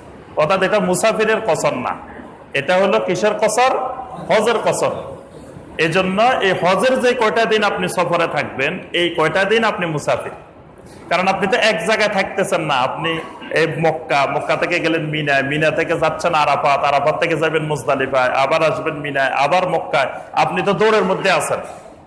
এটা আপনার হজের আলাদা একটা সফর। তবে এখানে জমা করা যাবে না। মিনাতে কি করবেন? আপনি সবগুলো সালাত পরিপূর্ণ আদায় করবেন। জোহর 4 রাকাত, আসর 4 রাকাত, এশা 4 রাকাত, এগুলো 2 রাকাত করা, 2 রাকাত করবেন, কিন্তু ওই ওয়াক্তে আদায় করবেন, জমা করবেন না। জোহরের ওয়াক্তে জোহর, আসর ওয়াক্তে আসর, মাগরিবে মাগরিব, এশা এশা। এরপরে আপনার 8 তারিখের রাত্রে আপনারা যাবেন কোথায়? আরাফাত। আরাফাতের ময়দানটাই হলো হজ। নবী সাল্লাল্লাহু আলাইহি ওয়াসাল্লাম বলেছেন আল হাজ্জু আরাফা। এটাই হলো হজের মূল ফরজ। হজের ফরজ কয়টা? 3টা। একটা হলো 1 নম্বরটা ইহরাম বাঁধা, 2 নম্বরটা এই উকুফে আরাফা, আরাফার ময়দানে অবস্থান করা, 3 নম্বরটা তাওয়াফে জিয়ারা বা তাওয়াফে ইফাদা। এই 3টা হলো হজের ফরজ। এই ফরজের গুরুত্বপূর্ণ ফরজ হলো এই আরাফার ময়দানে অবস্থান। এটা হলো আপনাকে 8 তারিখ রাত্রে নিয়ে যাবে কোথায়? আরাফার ময়দানে। আরাফার ময়দানে গিয়ে এই 8 তারিখ 9 তারিখ আপনি সন্ধ্যা পর্যন্ত, সূর্যাস্ত পর্যন্ত আরাফার ময়দানে থাকবেন। আরাফার ময়দানটা হলো দোয়ার জায়গা। নবী সাল্লাল্লাহু আলাইহি ওয়াসাল্লাম বলেছেন খায়রুদ দুআয়ে দুআউ আরাফা। আরাফার ময়দান হলো সর্বশ্রেষ্ঠ দোয়া হলো আরাফার ময়দানের দোয়া। নবী সাল্লাল্লাহু আলাইহি ওয়াসাল্লাম একটা দোয়া শিখিয়েছেন, ওয়া খায়রু মা কুলতু আনা ওয়ান নাবিয়্যুনা মিন ক্বাবলি। আমি এবং আমার পূর্ববর্তী নবীরা যে দোয়াটা করছি এখানে, সেটা হলো লা ইলাহা ইল্লাল্লাহু ওয়াহদাহু লা শারীকা লা লাহুল মুলকু ওয়া লাহুল হামদ ওয়া হুয়া আলা কুল্লি শাইইন কাদির। এই দোয়াটা আরাফার ময়দানের শ্রেষ্ঠ দোয়া। সমস্ত নবীরা এই দোয়া করছেন। এখানে দেখেন আল্লাহর কাছে কিছু চাওয়ার কথা নাই। দোয়াটার মধ্যে কিন্তু আল্লাহ আমার এইটা দেন, এটা দেন, ওইটা দেন, এর কিছুই নেই। আছে আল্লাহর তাওহীদের ঘোষণা। অর্থাৎ তাওহীদের ঘোষণা দেওয়া এটা সর্বশ্রেষ্ঠ দোয়া। আপনি শুধু আল্লাহর তাওহীদের প্রচার করেন, আপনি আল্লাহর কাছে কিছু চাইবেন না। আপনার কি দরকার আল্লাহ কিন্তু জানেন। এজন্য আরাফার ময়দানে যে দোয়া নবীরা শিখেছে, সেই দোয়ার মধ্যে আল্লাহ আমার টাকা পয়সা খুব কষ্ট করতেছি, আমার টাকা পয়সা দেন। আল্লাহ আমার ছেলে মেয়ে দরকার, ছেলে মেয়ে দেন। আল্লাহ আমার জায়গা জমিন আরো দরকার, ঢাকা শহরে 2টা বাড়ি, আল্লাহ আরো 5টা বাড়ি করার তৌফিক দেন। এই কথা কি দোয়ার মধ্যে আছে? নাই। কি আছে? লা ইলাহা ইল্লাল্লাহু ওয়াহদাহু লা শারীকা লা লাহুল মুলকু ওয়া লাহুল হামদ ওয়া হুয়া আলা কুল্লি শাইইন কাদির। আল্লাহর তাওহীদের ঘোষণা দিচ্ছেন আপনি শুধু, কিন্তু এটাকে নবী সাল্লাল্লাহু আলাইহি ওয়াসাল্লাম বলছেন যে এটা সর্বশ্রেষ্ঠ দোয়া, এবং আমি আর আমার পূর্বে সব নবীরা এই দোয়াই করছি। তাহলে এই দোয়া মানে আল্লাহর তাওহীদের ঘোষণা দেওয়া, এটা শ্রেষ্ঠ দোয়া। আপনি যদি তাওহীদের উপরে থাকেন, আপনি কিছু আল্লাহর কাছে চাওয়া লাগবে না। আল্লাহ জানেন আপনার কি দরকার, সেগুলো আল্লাহ এমনি দিয়ে দিবেন। সুবহানাল্লাহ। আরাফার ময়দানে অনেকে গল্প গুজব করে সময় কাটায়, অনেকে যায় ঘুমায় থাকে, অনেকে বেহুদা সময় নষ্ট করে। এই আরাফার ময়দানের সময়টা, প্রত্যেকটা সময়, প্রতিটা মুহূর্ত গুরুত্বপূর্ণ। এখানে আপনি তাবুর ভিতরে জিকির, আজকার, ইবাদত, বন্দেগী, তাসবিহ, তাহলিলের মধ্যে বিশেষ করে দোয়া। আর এখানে কিবলামুখী হয়ে দাঁড়িয়ে দোয়া করবেন। দাঁড়িয়ে দোয়া করাটা সুন্নত। নবী সাল্লাল্লাহু আলাইহি ওয়াসাল্লাম দাঁড়িয়ে কিবলামুখী হয়ে, অনেকে আবার জাবালে রহমতের দিকে ফিরে দোয়া করে। জাবালে রহমতের দিকে ফিরা সুন্নত না, সুন্নত হলো কিবলামুখী হয়ে। আর জাবালে রহমতের উপরে উঠার মধ্যে কোনো বরকত নাই। অনেকে দেখা যায় জাবালে রহমতে উঠার জন্য পাগল হয়ে যায়, অনেকে আবার জাবালে রহমতকে যায় চুমা দেয়, পাথর চুমা দেয়, অনেক কিছু করে। এই জাতীয় কিছু এগুলা সেখানে করা যাবে না। আপনি তাবুতে আছেন, তাবুতেই থাকেন। জাবালে রহমত দেখতে চাইলে যাই হাঁটিয়ে আসতে পারেন, দেখতে পারেন। তারপর মসজিদে নামেরা গিয়ে সলাত আদায় করতে চাইলে সেখানে সলাত আদায় করতে পারেন। তবে যতক্ষণ সময় এই আরাফায় অবস্থান করবেন সূর্যাস্ত পর্যন্ত, এই সময়টা আপনি আল্লাহর ইবাদত, বন্দেগী, জিকির, আজকারের মধ্যে অতিবাহিত করবেন। আরাফার ময়দানে গোসল করা সুন্নত। এজন্য আপনি সকালে ইবাদত শুরু করার আগে এখানে গোসলের ব্যবস্থা আছে, আপনি গোসলও করে নিতে পারেন। তাহলে একটা সুন্নাহ আদায় হলো এবং পরিপূর্ণ মনোযোগের সাথে আপনি এখানে ইবাদত বন্দেগী করলেন। সূর্য অস্ত যাওয়ার পরে খেয়াল রাখতে হবে, সূর্য অস্ত যাওয়ার আগে কোনো ক্রমে আরাফাতের ময়দান ত্যাগ করা যাবে না। সূর্য অস্ত পর্যন্ত থাকতে হবে। সূর্য অস্ত পর্যন্ত থাকা ওয়াজিব। সূর্যাস্তের পরে আপনি রওনা দিবেন কোথায়? মুজদালিফা। মুজদালিফা আরেকটা পবিত্র ময়দান। এখানে 2টা পদ্ধতিতে আসা যাবে। একটা হলো গাড়িতেও আসা যায়, আবার হেঁটেও আসা যায়। তো হেঁটে আসাটাই বেশি সুবিধা গাড়িতে আসার থেকে। তবে যারা মুরব্বী, যারা বয়স্ক, তারা তো হেঁটে আসা কষ্টকর, তারা কষ্ট করে হোক, যেভাবে হোক গাড়িতে আসবেন। কিন্তু যারা যুবক, যাদের শক্তি আছে, তাদের জন্য উত্তম হলো হেঁটে আসা। আপনি ওখান থেকে সূর্যাস্তের পরে রওনা দিবেন। তবে ওখানে শুধু জোহর এবং আসর আদায় করবেন আরাফার ময়দানে, কিন্তু সূর্য ডুবার পরে আপনি রওনা দিবেন আরাফাত থেকে। কিন্তু মাগরিব আদায় করা যাবে না। আরাফাতে মাগরিব আদায় করবেন না। মাগরিব এবং এশা 2টা আদায় করবেন কোথায়? মুজদালিফায়। আর ওখানে শুধু জোহর এবং আসর আদায় করবেন। আর নবী সাল্লাল্লাহু আলাইহি ওয়াসাল্লাম আরাফার ময়দানে কোনো সুন্নত নফল আদায় করেন নাই। এজন্য আপনি ওখানে কোনো সুন্নত নফল পড়বেন না, খালি ফরজ পড়বেন। আর ওখানে ফরজ নিয়ে একটু সমস্যা হয়, একতলাফ হয় আমাদের, বিশেষ করে বাংলাদেশ, ভারত, পাকিস্তানের তাঁবুগুলোতে। অন্য দেশের তাঁবুতে কোনো সমস্যা হয় না, অন্যান্য দেশের যে সকল তাঁবু সেখানে কোনো সমস্যা নাই। সমস্যা আছে এক জায়গায়, বাংলাদেশ, ভারত, ইন্ডিয়ার তাঁবুগুলোতে দুই রকমের দেখা যায়। কেউ বলে যে এখানে যে জোহরও 4 রাকাত, আসরও 4 রাকাত, কেউ বলে যে জোহর 2 রাকাত, আসর 2 রাকাত। তো যাই হোক, ওইটা নিয়ে আপনি আরাফার ময়দানে ঝগড়া করার দরকার নাই। আপনার মুআল্লিম, আপনি যেই ট্রাভেলে যাবেন তারা যেভাবে আদায় করেন আপনি সেইভাবে আদায় করে নেবেন। তাহলে আপনি আরাফাত থেকে আসলেন মুজদালিফায়, মুজদালিফায় এসে মাগরিব এবং এশা আদায় করলেন। মাগরিব এশা আদায় করে ভিতরেও আদায় করবেন মুজদালিফায়। মাগরিবের ফরজ, এশা 2 রাকাত আর ভিতির, এটা আদায় করে আপনি ঘুমায় যাবেন। অনেকে আবার পাথর নিয়ে ব্যস্ত থাকে, পাথর নেওয়া, কুড়ায় নেন। পাথর নেবেন শেষে, মানে রাত্রে শেষ ভাগে যখন আপনি চলে আসবেন সে সময় পাথর নিয়ে নিলেন। আর এখানে ঘুমানোটা ইবাদত, এখানে জিকির আজকার দরকার নেই। সারাদিন আপনি ওখানে ইবাদত বন্দেগী করছেন, এখানে আসে খালি ঘুমাইবেন। এই ঘুমাই থাকাটাই ইবাদত। ফজরের আউয়াল ওয়াক্তে উঠবেন, উঠে সালাতুল ফজর আদায় করে এরপরে কিবলামুখী হয়ে দাঁড়িয়ে দাঁড়িয়ে দোয়া করবেন একেবারে ফর্সা হয়ে যাওয়া পর্যন্ত।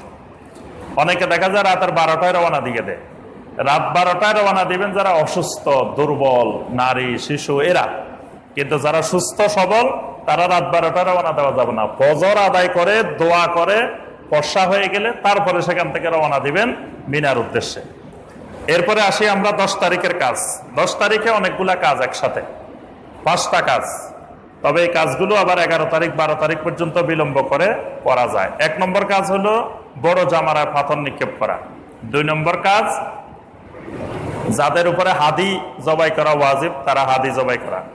3 নম্বর কাজ মাথা মুন্ডন করা। 4 নম্বর কাজ তাওয়াফে জিয়ারত, ফরজ তাওয়াফ। 5 নম্বর কাজ সাই করা। জামারায় প্রথম দিন শুধু একটা জামারায় নিক্ষেপ করতে হবে 10 তারিখে, শুধু বড় জামারায়। মানে আপনি বড় ছোট চিনার দরকার নাই, ওখানে ঠিক করাই আছে। দেখবেন যে লক্ষ লক্ষ মানুষ একটার মধ্যেই মারতেছে, ওইটার মধ্যে মারবেন। জামারা পাথর নিক্ষেপের নিয়ম হলো 7টা মারতে হবে, প্রত্যেকটা আলাদা আলাদা। একসাথে 7টা মারে দিলে হবে না, প্রত্যেকটা আলাদা আলাদা। আল্লাহু আকবার, প্রথমবার মারার সময় বিসমিল্লাহি আল্লাহু আকবার, পরে 6টায় শুধু আল্লাহু আকবার, প্রত্যেকটার সময় আল্লাহু আকবার বলবেন। আর খেয়াল রাখবেন ওখানে ওই পাথরের উপরে মারার জন্য, মানে যেই খুঁটিটা আছে ওই খুঁটির উপরে মারার জন্য খুঁটিকে লক্ষ্য করে মারবেন। এখন খুঁটিতে লাগার পরে যদি এটা বাইরেও পড়ে যায় তাহলে অসুবিধা নেই, আপনার মারা হয়ে গেছে। খুঁটিতে যদি লেগে, আর খুঁটিতে লাগে নাই, খুঁটির কাছাকাছি গিয়ে নিচে পড়ে গেছে, তাও মারা হয়ে যাবে। কিন্তু যদি সেটা আপনি মারছেন খুঁটি বরাবর কিন্তু যাই পড়ছে ওই পাশে, তাহলে এটা হবে না, এটা আবার পুনরায় আপনাকে এটা মারতে হবে। আবার মানে খেয়াল রাখতে হবে হাউজের ভিতরে পড়ছে কিনা আমার, এটা হাউজের বাইরে গেলে তাহলে ওইটা আবার মারতে হবে। এইভাবে খেয়াল করে আপনি আল্লাহু আকবার বলে সুন্দরভাবে, তাড়াহুড়ার কিছু নাই। সেখানে আপনি প্রথম দিকে একটা জিনিস খেয়াল রাখবেন যে মানে ওখানে জামারায় ঢুকে প্রথম দিকে মারতে যাবেন না। মানে প্রথমে দেখবেন যে অনেক মানুষ, খুব ভিড়, কিন্তু আপনি আরো সামনে চলে যাবেন, সামনে ওই পাশে চলে যাবেন, দেখবেন যে সামনের দিকে খালি। মানে সব মানুষ ওখানে তো ভীষণ আবেগ নিয়ে যায়, তো প্রথমে দেখলেই মনে করে যে শয়তান এরা এখন কি করবে না কি করবে, মানে জজবা উঠে যায় যে পারে না শয়তান এরা এখন ধরি বেলায়, যে বাংলাদেশ থেকে আসছি এত কষ্ট করে আর শয়তান এখানে বসে থাকবি, পারলে জোতা দিয়ে পিটাই, ঝাড়ু দিয়ে পিটাই, যা করে শয়তানের। ওইটাকে এই জন্য আল্লাহ রাসূল সাল্লাল্লাহু আলাইহি ওয়াসাল্লাম শয়তান বলেন নাই, ওইটার নাম হলো জামারা। এটা অত্যন্ত নবী সাল্লাল্লাহু আলাইহি ওয়াসাল্লাম বলছেন বিসাকিনা, প্রশান্ত চিত্তে আল্লাহর জিকির মনে করে এখানে পাথর মারতে হবে, এখানে শয়তান মারা না। এই জন্য ওই রকম আবেগ পোষণ করা যাবে না। তো এই জন্য সবাই এই দিক থেকে মারা শুরু করে, আসি আর দেরি নেই। এই জন্য প্রথম দিকে দেখবেন যে অনেক ভিড়, কিন্তু আস্তে করে একটু সামনে যাবেন, দেখবেন যে ওই পাশে কেউ নাই, একবারে খালি। আপনি সেখানে দাঁড়া দাঁড়া সারাদিন মারতে পারেন। এই বিষয়টা খেয়াল রাখলে আর জামারা কোনো অসুবিধা হবে না। আচ্ছা, জামারার প্রথম দিন একটা, আর 11 তারিখ 12 তারিখ 3টা জামারা, 3 7 21 করে মারবেন। আর যদি 13 তারিখে অবস্থান করেন 13 তারিখেও মারতে হবে। তবে খেয়াল রাখতে হবে 11 তারিখ 12 তারিখ জোহরের পরে কঙ্কন নিক্ষেপ করবেন। অনেকে আবার সকালবেলায় মারে বসে থাকে। 10 তারিখ হবে সকালবেলায়, সূর্য উদয়ের পর থেকে শুরু করে জোহরের আগ পর্যন্ত, এটা হলো উত্তম সময়। এর আগে পরেও করা যাবে ওজরের কারণে। আর দ্বিতীয় দিন 11 তারিখ 12 তারিখ হবে জোহরের পরে, স্টার্ট হবে জোহরের পরে। অনেকে দেখা যায় সকালবেলায় যায় মারি চলে আসে, যে এত ঝামেলায় যাওয়া যাবে না, মানে ওইরকম যে কিছু কিছু বাংলাদেশি ভাইদেরকে দেখা যায় যে হজে যাবে যেদিন সেই দিন সাই করে চলে আসে। তো কি ব্যাপার আজকে সাই করছেন কেন? পরে তাওয়াফের সাথে সাই করতে গেলে অনেক ঝামেলা, এই জন্য আগে ভাগে করে ফেলছে। মানে হজে এখন স্টার্ট হয় নাই, সাই করে ফেলছে। মানে শুক্রবারে মানুষের ঝামেলা বেশি, এই জন্য জুমার নামাজ বৃহস্পতিবারে আদায় করে ফেলছে। শুক্রবারে এত ঝামেলায় যাবে কিভাবে? এরকম বাঙালিও আছে, দেখবেন যে সাই করে বসে রয়েছে, এখনো তাওয়াফ হয় নাই, কিছু হয় নাই, আগে সাই করে ফেলছে। তো এরকম দেখা যায় টাইম হয় নাই, এখনো ওয়াক্তই হয় নাই পাথর মারার, সে সকালবেলায় পাথর মেরে বসে আছে। এরকম অসংখ্য ভুল করে আমাদের ভাইয়েরা। তো আপনার পাথর মারা হবে জোহরের পরে, সূর্য পশ্চিম আকাশে ডলার পরে, এটা খেয়াল রাখবেন। তাহলে জামারা গেল, জামারা থেকে এসে হাদি, ওইটা কিন্তু কোরবানি না। কোরবানি এক জিনিস, হাদি এক জিনিস। হজে যেটা করা হবে এটা হাদি, এটা হজ্জে কেরান এবং হজ্জে তামাত্তু যারা করবেন তাদের জন্য এটা ওয়াজিব। আর হজ্জে এফরাদের জন্য হাদি নেই, হজ্জে এফরাদ করলে হাদি লাগবে না। এই হাদি আপনি এই মিনা এবং মক্কার এই এরিয়ার মধ্যে জবাই করবেন, কোরবানি করে নিলেন। কোরবানি করার পরে 3 নম্বর কাজ মাথা মুন্ডন করা। মাথা মুন্ডন করাটাই উত্তম, মানে কসরের থেকে মাথা মুন্ডনটাই হলো উত্তম। আর দুইটা আমরা আজানের পরে আলোচনা করব। গত বছর তো এই যে মানে সকাল মানে বিভিন্ন দেশের জন্য আলাদা করে সময় নির্ধারণ করে দিচ্ছে, মানে গত বছর থেকে এটা করছে যে বাংলাদেশে আমাকে দিচ্ছে 12টার পর থেকে, এরকম প্রতিটা ওইটা যদি প্রশাসনিক এর জন্য করে তাহলে ওটাই মানতে হবে।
পাকিস্তান এগারে দিয়েছে, ওই আগে এরা তো উশৃঙ্খল, বাংলাদেশিরা শান্ত, এই জন্য এগারে পরে ধরে।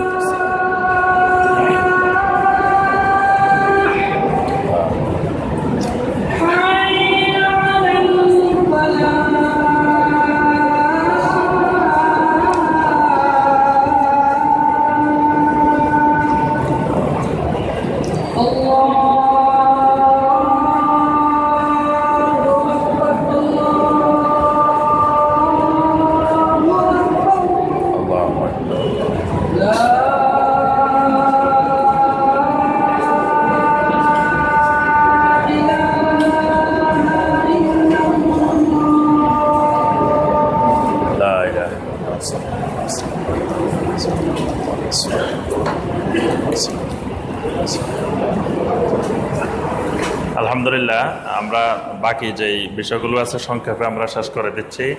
তাহলে আমরা 10 তারিখের একটা কাজ হলো জামারা পাথর নিক্ষেপ করা, এটা 11 তারিখে করতে হবে, 12 তারিখে করতে হবে। 11-12 ওয়াজিব, 13 তারিখে যদি থাকি তখন ওয়াজিব হবে, না থাকলে লাগবে না। আর হাদি, যারা হজ্জে তামাত্তু হজ্জে কেরান করবো তাদের জন্য হাদি জবাই করা ওয়াজিব। যারা ওখানে হাদি যাদের পক্ষ থেকে দেওয়া হবে তারা দেশে কোরবানি না করলে অসুবিধা নেই, কারণ তারা তো দেশে নাই। তবে ইচ্ছা করলে দেশেও কোরবানি দেওয়া যাবে। কোরবানি আলাদা বিষয়, হাদি আলাদা বিষয়। হাদি হজের সাথে সম্পৃক্ত। এরপরে আপনার মাথা মুন্ডন করা, এটা হলো 3 নম্বর কাজ। এরপরে আপনি মাথা মুন্ডন করার পরে এহরামের কাপড় খুলে ফেলবেন। এহরামের কাপড় খুলে গোসল করে আপনি স্বাভাবিক পোশাক পরিধান করবেন। বাকি দুইটা কাজ স্বাভাবিক পোশাকে, একটা হলো তাওয়াফ, ফরজ তাওয়াফ, আর একটা হলো সাই করা। তবে সাইটা হজ্জে কারান এবং হজ্জে ইফরাদ যারা করবে তাদের ক্ষেত্রে এখানে আলাদা একটি মাসআলা আছে। মানে তারা যদি প্রথমবার উমরা করার সময় তাওয়াফের সাথে সাই করে তাহলে দ্বিতীয়বার এখানে সাই করা লাগবে না। কিন্তু যারা হজ্জে তামাত্তু করবেন তাদের দুইবারেই সাই করতে হবে, দুইবারেই সাই করা ওয়াজিব। এবং অনেক ইমামদের মতে ফরজ, শাফি মাযহাবে, মালিকি মাযহাবে, হাম্বলি মাযহাবে এটা ফরজ সাই করা, দুইবারে করতে হবে। উমরার সাথেও করতে হবে, আবার তাওয়াফে জিয়ারতের সাথেও করতে হবে। তো এই বিষয়টা খেয়াল রাখতে হবে। আর তাওয়াফ এবং সাই যদি ওই দিন না করতে পারি 10 তারিখে, 11 তারিখও করা যাবে, 12 তারিখও করা যাবে। এটা হলো ইমাম আবু হানিফা রাহমাতুল্লাহির মত। আর হানাফি মাযহাবের এই 6 বাইনের মত, ইমাম আবু ইউসুফ, ইমাম মুহাম্মদ রাহিমাহুল্লাহর মত হলো যে এর পরেও করা যাবে, পুরা জিলহজ মাসও করা যাবে। তবে উত্তম হলো আমরা 12 তারিখের মধ্যে যাতে শেষ করে ফেলতে পারি এটা চেষ্টা করতে হবে। আর এর সাথে চাই মোটামুটি হজের কাজ শেষ, আর একটা কাজ বাকি থাকে, সেটা হলো কি তাওয়াফে বিদা। তাওয়াফে বিদাটা হলো যারা আমরা বাইরের থেকে গেছি, যারা আমরা মক্কা ছেড়ে দেশে চলে আসব, যেদিন চলে আসব সর্বশেষ আল্লাহর ঘরের সাথে সাক্ষাৎ, এটার নাম তাওয়াফুল বিদা। এটা হজের একটা ওয়াজিব। তবে কেউ যদি যেদিন তাওয়াফে জিয়ারত করলো সেই দিনে যদি চলে আসে, তার আর আলাদা তাওয়াফে বিদা করা লাগবে না। অর্থাৎ তাওয়াফে জিয়ারত করে দেশে চলে আসছে 11 তারিখ বা 12 তারিখে, তার আর তাওয়াফে বিদা লাগবে না। ওই এক তাওয়াফেই তাওয়াফে জিয়ারত হবে, তাওয়াফে বিদাও হবে। আর যদি পরে যেদিন আসবেন সেদিন সর্বশেষ তাওয়াফ করা এটা ওয়াজিব। তবে অনেকে আবার তাওয়াফ করার পরে দেখা যায় জামাতে নামাজ পড়তে যায় না, বলে যে আল্লাহর ঘর থেকে বিদায় নিয়ে আসছি। বিদায় নিয়ে আসলেও যতক্ষণ থাকবেন আপনি, অনেক সময় গাড়ি দেরি হইতে পারে, আসতে দেরি হইতে পারে, যতক্ষণ মক্কাতে আপনি অবস্থান করতেছেন ততবার আপনি জামাতে যাই সালাত আদায় করে আসবেন, কোনো অসুবিধা নেই। তাওয়াফুল বিদা হয়তো আগে করে ফেলছেন। তাওয়াফুল বিদা করা মানে নয় যে আপনি আর আল্লাহর ঘরের সীমানায় যেতে পারবেন না। তাওয়াফুল বিদা ওয়াজিব আদায় হয়ে গেছে, এরপরে আপনি জামাত করার জন্য যেতে পারেন। তো আলহামদুলিল্লাহ, এর বাইরে আরো যে মাসালাগুলো আছে আপনাদের সাথে, সবার সাথে আলেম ওলামারা থাকবেন, তাদের থেকে জেনে নিবেন। আর সবাই তো সময় সময় ওলামায়ে কেরাম সেখানে আলোচনা করবেন, মিনায়, আরাফাত সব জায়গায় আলোচনা হবে, মাসালা মাসাইল বলে দেওয়া হবে, এর মাধ্যমে শেখার চেষ্টা করবেন। আর এখন থেকে নিজেরাও একটু পড়াশোনা করবেন, জানার চেষ্টা করবেন। বিশেষ করে কিছু কিছু দোয়া আছে, অনেক হাজি ভাই বোন এই দোয়াগুলো জানে না, তালবিয়াটাও ভালো করে মুখস্থ করে না, হজ করতে যায় তালবিয়াটাও জানে না। তালবিয়া কি করে, গানের সুরে সুরে পড়ে, একজনের নেতৃত্ব দেয়, বাকিরা সাথে সাথে পড়ে। এটা কিন্তু সুন্নতের খেলাফ। তালবিয়া পড়তে হবে একা একা, দল বেঁধে না। তালবিয়া আপনি নিজে নিজে তালবিয়া পড়বেন, এটা জামাতবদ্ধ না। অনেকে দেখা যায় একজনের নেতা বানায়, বাকিরা সবাই লাব্বাইক আল্লাহুম্মা লাব্বাইক, সবাই বলে লাব্বাইক আল্লাহুম্মা লাব্বাইক। এটা সুন্নতের খেলাফ পদ্ধতি। এটা অন্যদের ডিস্টার্ব হয়, অন্যদের সমস্যা হয় বিভিন্ন জায়গায়। এজন্য এইভাবে না করে নিজে নিজে সহি শুদ্ধভাবে তালবিয়া শিখবেন, আরাফার ময়দানের দোয়া শিখবেন, তাওয়াফের ক্ষেত্রে কি দোয়া পড়বেন, সাইর ক্ষেত্রে কি দোয়া পড়বেন, মিনিমাম কিছু দোয়া এগুলো এখন থেকে মুখস্থ করবেন। আল্লাহ পাক আমাদের সবাইকে হজ্জে মাবরুর করার তৌফিক দান করুন। একজন ভাই জানতে চেয়েছেন, মদিনা থেকে আসার সময় কি উমরার নিয়ত করব নাকি হজের নিয়ত করব? মদিনা থেকে যদি আপনি আগে চলে আসেন, অর্থাৎ 7 জিলহজের আগে চলে আসেন, 7 জিলহজের আগে, তাহলে আপনি উমরার নিয়ত করে আসবেন। জুলহুলাইফা থেকে উমরার নিয়ত করে আসবেন, আসি এখানে উমরা করবেন, উমরা করে আবার হালাল হয়ে যাবেন, আবার 7 তারিখে আপনি নতুন করে এহরাম শুরু করবেন। আজ যদি আপনি 7 তারিখে মদিনা থেকে আসেন, 7 তারিখে আপনি মদিনা থেকে রওনা দিচ্ছেন, তাহলে আর আপনি আলাদা করে উমরার নিয়তে আসবেন না, আপনি ওখান থেকে হজের নিয়তে চলে আসবেন। তবে হজের নিয়তে এসে আপনি উমরা করতে পারবেন। কথাটা বুঝতে পারছেন? মানে আসবেন হজের নিয়তেই, জুলহুলাইফা থেকে আপনি এহরাম বেঁধে নিয়ত করবেন লাব্বাইক হাজ্জান, হজের নিয়ত করবেন। কিন্তু হজের নিয়ত করেও আপনি এসে প্রথমে আপনি তাওয়াফ সাই করে উমরা করতে পারবেন, তবে হলক করবেন না, মানে মাথা মুন্ডন করতে পারবেন না। এসে আপনি তাওয়াফ করবেন, সাই করবেন, বাস, এরপরে আপনি মিনায় চলে যাবেন। এহরাম আর খুলবেন না। যদি 7 তারিখে আসেন, 7-এর আগে আসলে আপনি এহরাম খুলে ফেলবেন, আবার নতুন করে আপনি হজের জন্য এহরাম করবেন। মদিনা থেকে হজ্জে কারান করা যাবে কিনা? মদিনা থেকে হজ্জে কারান করা যাবে না। মদিনা থেকে হজ্জে কারান করবে যারা মদিনার অধিবাসী, আহলে মাদিনা, অথবা বাংলাদেশি বা অন্য দেশে কিন্তু সেখানে স্থায়ীভাবে পার্মানেন্ট চাকরি করে, তারা মদিনা থেকে হজ্জে কারান করতে পারবে। কিন্তু আমরা যারা বাংলাদেশি এখান থেকে যাব হজে, তারা মদিনা থেকে হজ্জে কারান করা যাবে না। হজ্জে কারান করলে আপনার প্রথম যে মিকাত পড়বে সেই মিকাত থেকে হজ্জে কারান শুরু হবে। অর্থাৎ আপনি বিমানে যাওয়ার সময় যেখানে আপনি এহরাম বাঁধলেন, এই এহরামটাই আপনি মদিনা যান, যেখানে যান এই এহরামই থাকবে। এটাই হজ্জে কারান। মদিনা গেলেও আপনি এই এহরাম খুলতে পারবেন না। মদিনা যেতে পারবেন মাঝখান দিয়ে, কিন্তু আপনি ওই এহরাম অবস্থায় থাকতে হবে। মদিনা থেকে এসে হজ্জে কারান করতে পারবেন না। এহরাম কোথা থেকে বাঁধতে হবে? যাওয়ার সময়। যাওয়ার সময় আপনি সার্বিক প্রস্তুতি নেবেন এহরামের, আপনি বাড়ি থেকে বা হজ ক্যাম্প থেকে বা এয়ারপোর্ট থেকে, এখানে বিমানে ওঠার আগে সব প্রস্তুতি নিয়ে নেবেন। অর্থাৎ এহরামের কাপড়ও করে ফেলবেন, তারপরে আপনি গোসলও করে ফেলবেন, ওযু করে 2 রাকাত তাহিয়াতুল ওযু সালাত আদায় করে ফেলবেন, সব করে ফেলবেন। কিন্তু নিয়তটা করবেন না। নিয়তটা উত্তম হলো, সুন্নত হলো আপনি মিকাতে পৌঁছার আগে শেষ মুহূর্তে করা। এজন্য আপনি যখন বিমানে উঠবেন, বিমানে ওঠার পরে যদি মনে করেন যে আপনার ঘুম চলে আসতে পারে, ঘুম এসে গেছে, এই ফাঁকে দিয়ে মিকাত অতিক্রম করে ফেলছে, তাহলে আপনি উঠে বিমানে বসে নিয়ত করে ফেলবেন। আর যদি মনে করেন যে না এত তাড়াতাড়ি নিয়ত আসবে, ঘুম আসবে না, বা 4-5 জন আছি, একজনের ঘুম আসলেও আর বাকিরা খেয়াল করাই দিবে যে ভাই মিকাত আসছে, ঘোষণা দিছে, নিয়ত করেন, তাহলে আপনি ওই পর্যন্ত বিলম্ব করা, মিকাতের আগ পর্যন্ত বিলম্ব করে তারপরে নিয়ত করবেন। এটা হলো সুন্নত। তবে আপনি বিমানে ওঠার আগে নিয়ত করে ফেললেও কোনো অসুবিধা নেই, হজ ক্যাম্প থেকে নিয়ত করলেও কোনো অসুবিধা নেই। কিন্তু নিয়ত যখন করবেন তখন থেকে এহরামের বিধিবিধান প্রযোজ্য হবে, তখন কিন্তু কঠিন।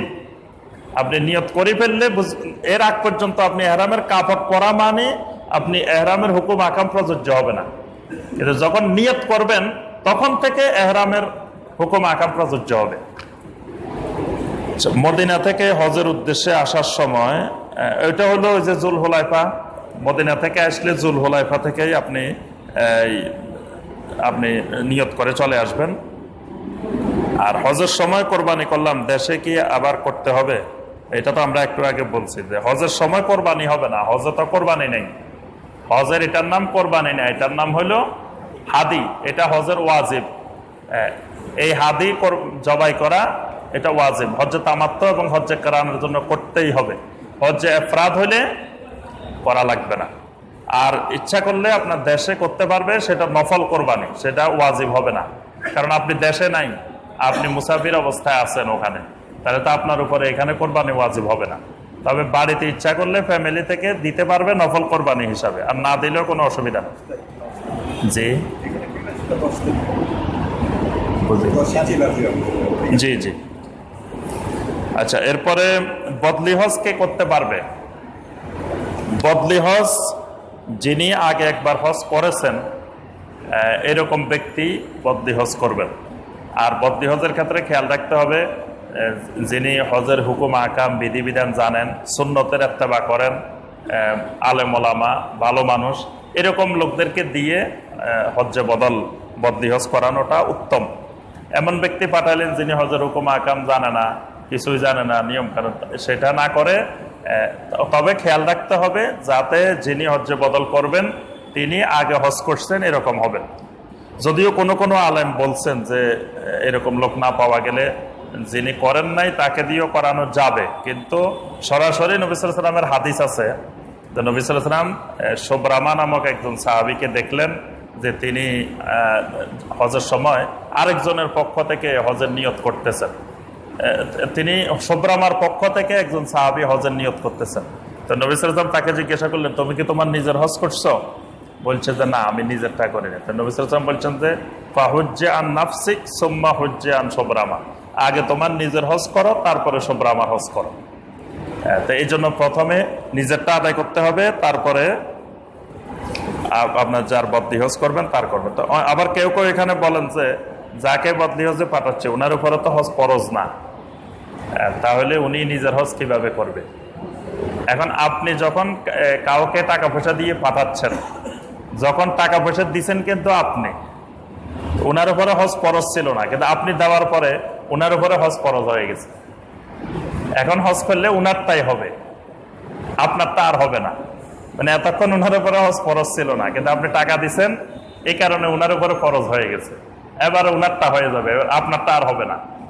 এই জন্য হজ ফরজ না হইলেও এক্ষেত্রে আপনি এমন ব্যক্তিকে দিয়ে, এমন আলেমদেরকে দিয়ে বা এমন নেককার দিনদার মানুষকে দিয়ে করাবেন যিনি আগে হজ করছেন। যেই কাজগুলো ভুল করলে দম দিতে হবে, দমটা দিতে হবে কোনো ওয়াজিব তরক হইলে।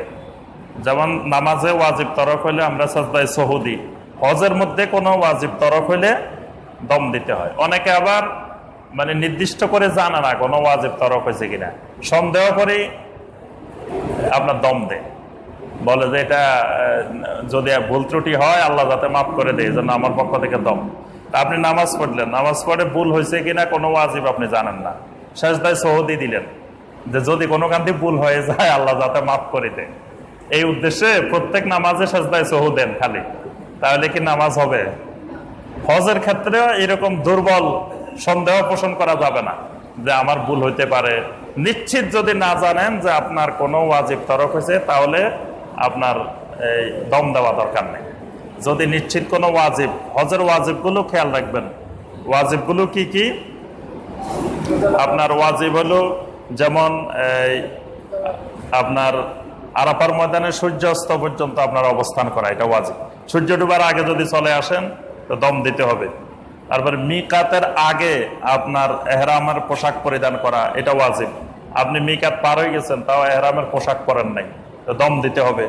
মুজদালিফা রাত্রিকালীন অবস্থান ওয়াজিব, এটার যদি আপনি না করেন দম দিতে হবে। তারপরে আপনার জামারা পাথর নিক্ষেপ করা, এটা ওয়াজিব। জামারা কোনো পাথর নিক্ষেপ করতে পারেন নাই কোনো কারণে। মাথা মুন্ডন করা, এটা ওয়াজিব, এটা পারেন নাই। তারপর হাদি জবাই করা ওয়াজিব, এইরকম। তারপর তাওয়াফে বিদা, যে ওয়াজিবগুলো আছে এগুলো তরক হইলে কোনো কারণে ভুলবশত, তাহলে দম দিতে হবে। আচ্ছা, কোন কাজগুলি না করলে হজ হবে না? ওই যে তিনটা ফরজ, এই তিনটা ফরজে যদি কোনো সমস্যা হয় তাহলে টোটালি হজে হবে না। অর্থাৎ বিশেষ করে খেয়াল রাখতে হবে 10 জিলহজ, 10 জিলহজ আরাফার ময়দানের সীমানার মধ্যে অবস্থান করতে হবে। আবার সীমানার বাইরে বসে রয়েছেন সারাদিন।